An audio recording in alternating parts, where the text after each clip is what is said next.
Pues, bueno, buenas noches, estimado profesor. Buenas noches, compañeros. Me presento, mi nombre es Rubiel Ardila, de la Facultad de Contaduría. Este video lo hicimos junto con mis compañeros Stephanie, que también es de la Facultad de Contaduría, y Jonathan. Entonces, más que todo es para explicar lo que son intervalos de confianza y la prueba de hipótesis. Acá están los compañeros.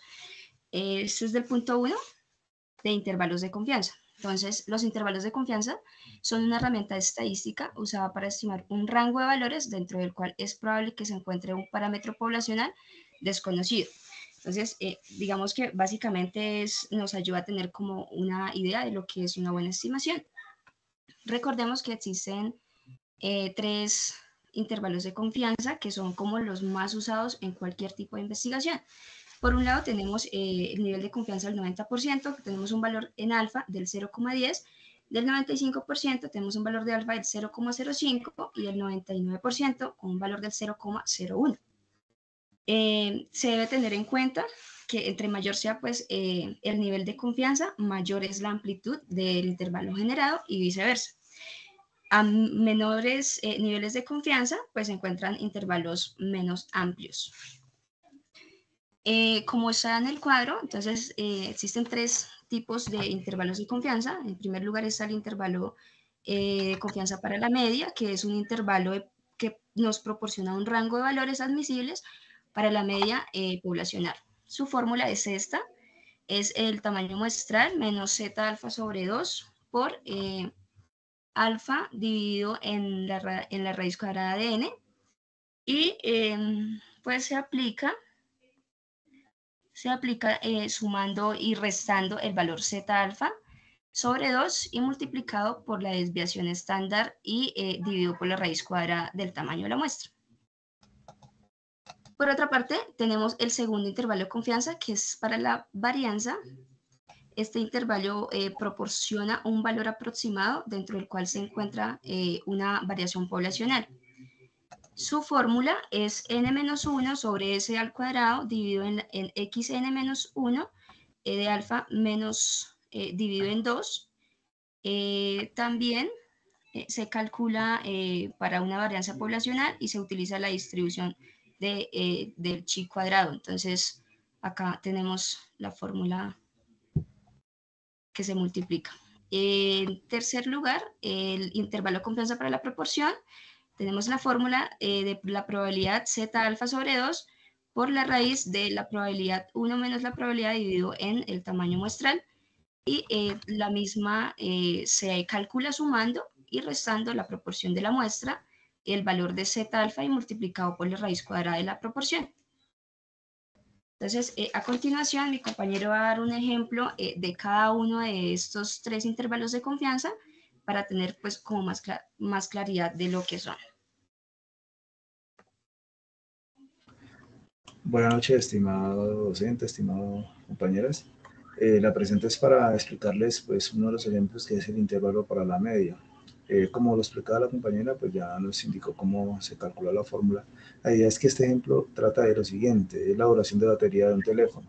Entonces, en el contexto tenemos que se quiere estimar la duración promedio de la batería de un nuevo modelo de teléfono. Se toma una muestra de 25 teléfonos y se encuentra que la media muestral de duración es de 12 horas, con una desviación estándar de 1.8 horas. Entonces, calculamos todo lo que tiene que ver, la X, que sería el tiempo de duración promedio de la batería, N, que sería el tamaño de la muestra, de 25, tenemos las 12 horas de la media muestral, tenemos 1.8 horas la desviación estándar y el nivel de confianza es de un 95%.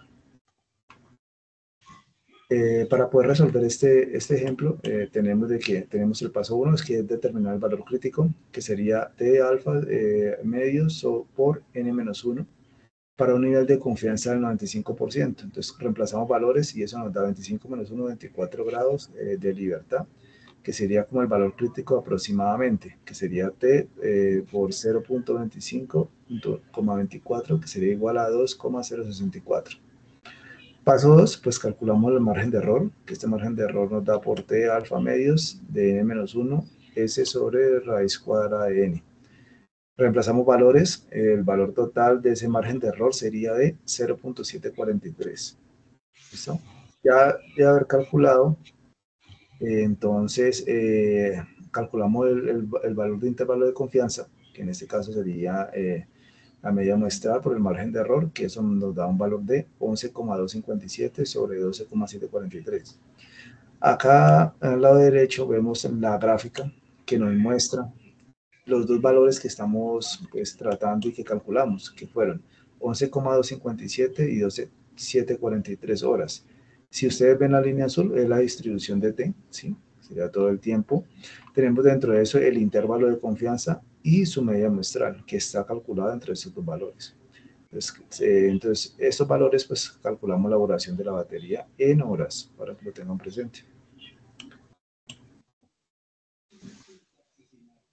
Para el intervalo de confianza de la varianza, ya la compañera explicó la fórmula anterior, entonces el contexto es el siguiente, vamos a hacer una evaluación de la calidad de productos de una fábrica, ¿sí? El contexto es, supongamos que tengamos una muestra de 10 tornillos con la siguiente longitud de milímetros, nos dan una muestra, ¿sí?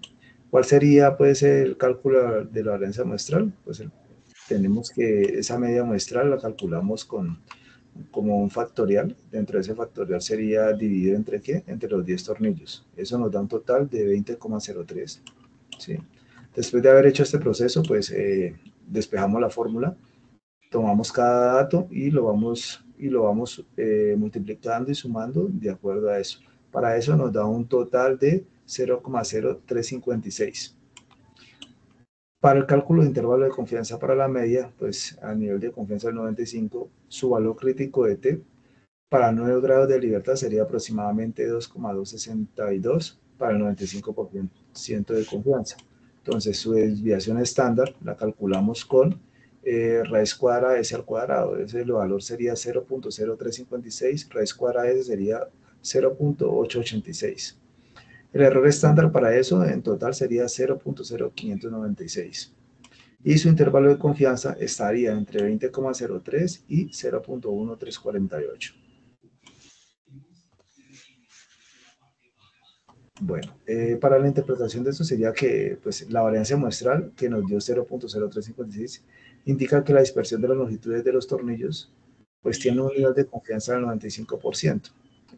Tenemos que este intervalo de confianza de estos dos valores, 19,852 y 20,1648 milímetros, sería pues el intervalo de confianza que tenemos dentro de la distribución de tiempo, ¿sí? Y su media muestral, que sería pues en milímetros.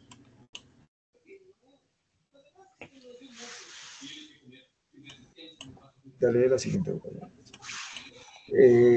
Para... Siguiente. Listo. Para la varianza... para el intervalo de la proporción, ¿sí? Tenemos el ejemplo siguiente. Tenemos la proporción de un estudiante que pasa un examen. Entonces, el contexto es que supongamos que en una clase de 100 estudiantes, 65 estudiantes aprobaron el examen final.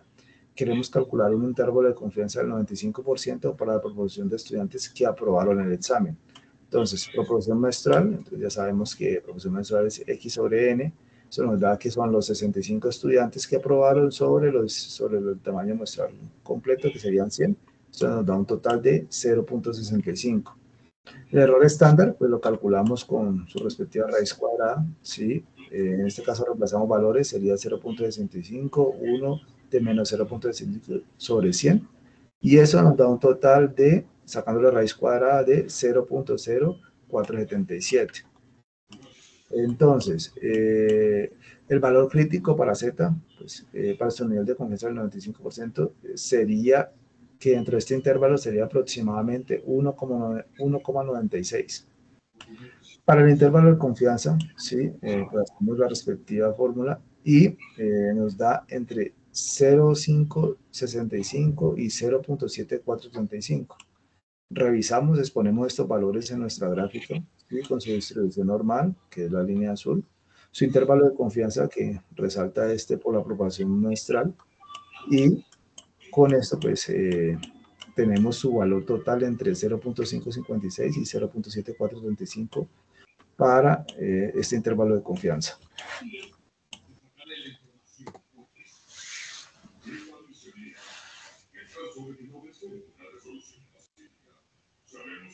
¿Puedes quitarle el número, compañera, Estefania? Buenas noches, compañeros. Buenas noches, profesor. Para el punto número 4 nos correspondió hacer un cuadro comparativo acerca de las pruebas de hipótesis y los errores en la prueba. Entonces, primeramente, vamos a explicar las definiciones de cada una. Para las pruebas de hipótesis, se toman las decisiones basadas en datos y dependiendo de esto, sabremos si rechazamos o aceptamos una prueba. En este caso tenemos dos tipos de hipótesis, la hipótesis nula y la hipótesis alternativa. Para la hipótesis nula, usamos como una afirmación inicial asumida, verdadera, hasta que se demuestre lo contrario. Entonces, eso de inicial asumida es mientras que hacemos nuestra prueba. La hipótesis alternativa es una afirmación que se acepta solo si se rechaza la hipótesis nula. Cuando hablamos de hipótesis, también encontramos que existen dos tipos de errores. El error tipo 1, que es la explicación de rechazar hipótesis nula cuando es verdadera, con la consecuencia de concluir que hay un efecto cuando no lo hay. En el error tipo 2 encontramos que es la descripción de no rechazar la hipótesis nula cuando es falsa, lo que nos lleva a concluir incorrectamente que no hay un efecto cuando sí lo hay. Encontramos también en las pruebas de hipótesis la potencia de la prueba. La potencia de la prueba es la capacidad que se tiene para detectar un efecto cuando realmente existe, es decir, es la probabilidad de que la prueba identifique correctamente un efecto si éste está presente en la población. Por lo tanto, mientras mayor sea la potencia de la prueba, menor será la probabilidad de cometer un error de tipo 2. Cuando hablamos de interpretación de valor P o P-valor, hablamos de que P es el valor de la medida estadística, que nos indica la probabilidad de obtener resultados, igualmente extremos o más extremos que los observados. Si la hipótesis nula fuera verdadera, el valor de P es menor o igual al nivel de significancia previamente establecido. Generalmente, estos niveles de significancia son del 0,05 y del 0,1. Entonces, tenemos la evidencia de rechazar la hipótesis nula. En cambio, si el valor de P es mayor que alfa, no tenemos la suficiente evidencia para rechazar la hipótesis nula. En resumen, un valor P bajo sugiere que los resultados son estadísticamente significativos, mientras que un valor P alto indica que no hay suficiente evidencia para rechazar la hipótesis nula. En resumen, la hipótesis nula y la hipótesis alternativa establecen que las afirmaciones que estamos probando y los errores en la prueba nos muestran las posibles equivocaciones que podemos cometer al interpretar pues, resultados en las pruebas. La potencia de la prueba indica qué tan efectiva es la prueba para detectar un efecto real. Eso es todo por el momento y... Listo, profe. Entonces, este es el video resumido de lo que es intervalos de confianza y pruebas de hipótesis, punto 1 y punto 4 del taller de la actividad número 6. Deseamos que pues, tengamos muchos éxitos en esta actividad. Muchas gracias. Gracias, compañeros.